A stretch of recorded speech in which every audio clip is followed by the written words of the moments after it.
श्री वृंदावन बिहारी लाल की जय। श्रावण मास के शुक्ल पक्ष की एकादशी पुत्रदा एकादशी का महात्म्य। युधिष्ठिर ने पूछा, हे श्री कृष्ण मधुसूदन, श्रावण के शुक्ल पक्ष में किस नाम की एकादशी होती है?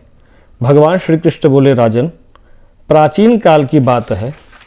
द्वापर युग के प्रारंभ में माहिष्मतिपुर में राजा महिजित अपने राज्य का पालन करते थे, किंतु उन्हें कोई पुत्र नहीं था, इसलिए वह राज्य उन्हें सुखदायक प्रतीत नहीं होता था। अपनी अवस्था अधिक देख राजा को बड़ी चिंता हुई। उन्होंने प्रजा वर्ग में बैठकर इस प्रकार कहा कि हे मेरी प्रजा, इस जन्म में मुझसे कोई पातक नहीं हुआ है। मैंने अपने खजाने में अन्याय से कमाया हुआ धन भी नहीं रखा है।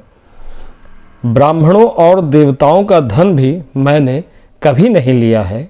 प्रजा का पुत्रवत पालन किया है। धर्म से पृथ्वी पर अधिकार जमाया तथा दुष्टों को वे बंधु और पुत्रों के समान ही क्यों न रहे हों दंड दिया है।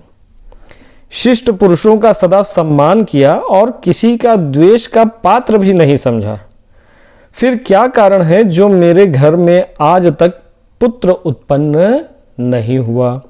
आप लोग इस पर विचार करें। तो राजा की यह बातों को सुनकर प्रजा और पुरोहितों के साथ ब्राह्मणों ने उनके हित का विचार करके गहन वन में प्रवेश किया। राजा का कल्याण चाहने वाले वे लोग इधर उधर घूमकर ऋषि सेवित आश्रमों की तलाश करने लगे। इतने में ही उन्हें मुनि श्रेष्ठ लोमश का दर्शन हुआ। लोमश जी धर्म के तत्वज्ञ, संपूर्ण शास्त्रों के विशिष्ट विद्वान, दीर्घायु और महात्मा हैं। उनका शरीर लोम से भरा हुआ है। वे ब्रह्मा जी के समान तेजस्वी हैं। एक एक कल्प बीतने पर उनके शरीर का एक एक लोम विशीर्ण होता है, अर्थात टूट कर गिरता है, इसलिए उनका नाम पड़ा लोमश। वे महामुनि तीनों कालों की बातें जानते हैं। उन्हें देखकर सब लोगों को बड़ा हर्ष हुआ। उन्हें निकट आया देख लोमश जी ने पूछा, तुम सब लोग किस लिए यहाँ आए हो? अपने आगमन का कारण बतलाओ। तो प्रजा ने कहा, ब्राह्मण, इस समय महिजित नाम के जो राजा हैं उन्हें कोई संतान नहीं है।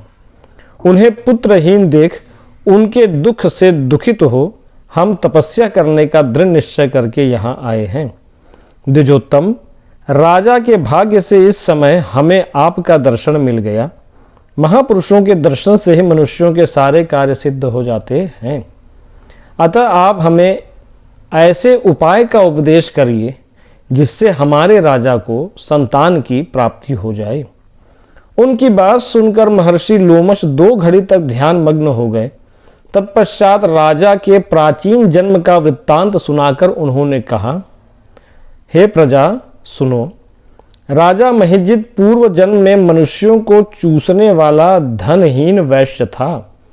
वह वैश्य गांव-गांव घूमकर व्यापार किया करता था। एक दिन जेठ के शुक्ल पक्ष में दशमी तिथि को जब दोपहर का सूर्य तप रहा था, वह गांव की सीमा में एक जलाशय पर पहुंचा। पानी से भरी हुई बावली देखकर वैश्य ने वहां जल पीने का विचार किया। इतने ही में वहां बछड़े के साथ एक गाय भी आ पहुंची। वह प्यास से व्याकुल और ताप से पीड़ित थी, अतः बावली में जाकर जल पीने लगी।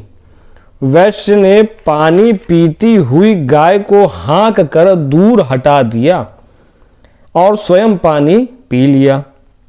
उसी पाप कर्म के कारण इस समय राजा पुत्रहीन हो गए हैं।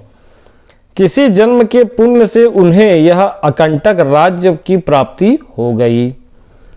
प्रजाओं ने कहा, मुने, पुराण में सुना जाता है कि प्रायश्चित रूप पुण्य से पाप नष्ट होते हैं। अतः पुण्य का उपदेश कीजिए जिससे उन महात्मा का, राजन का पाप नष्ट हो जाए। लोमश ऋषि बोले, हे प्रजा, श्रावण मास के शुक्ल पक्ष में जो एकादशी होती है वह पुत्रदा एकादशी है। वह मनोवांछित फल प्रदान करने वाली है। अतः तुम लोग उसी का व्रत करो। यह सुनकर प्रजाओं ने मुनि को नमस्कार कर नगर में आकर विधि पूर्वक पुत्रदा एकादशी के व्रत का अनुष्ठान किया। उन्होंने विधि पूर्वक जागरण भी किया और उसका निर्मल पुण्य राजा को दे दिया। तत्पश्चात रानी ने गर्भ धारण किया और प्रसव का समय आने पर बलवान पुत्र को जन्म दिया। इसका महात्म्य सुनकर मनुष्य पाप से मुक्त हो जाता है तथा इस लोक में सुख पाकर स्वर्ग में विविध पुण्यों के प्रभाव से सुख भोगता हुआ दिव्य गति को प्राप्त करता है। बोलिए श्री वृंदावन बिहारी लाल की जय। पुत्रदा एकादशी की जय।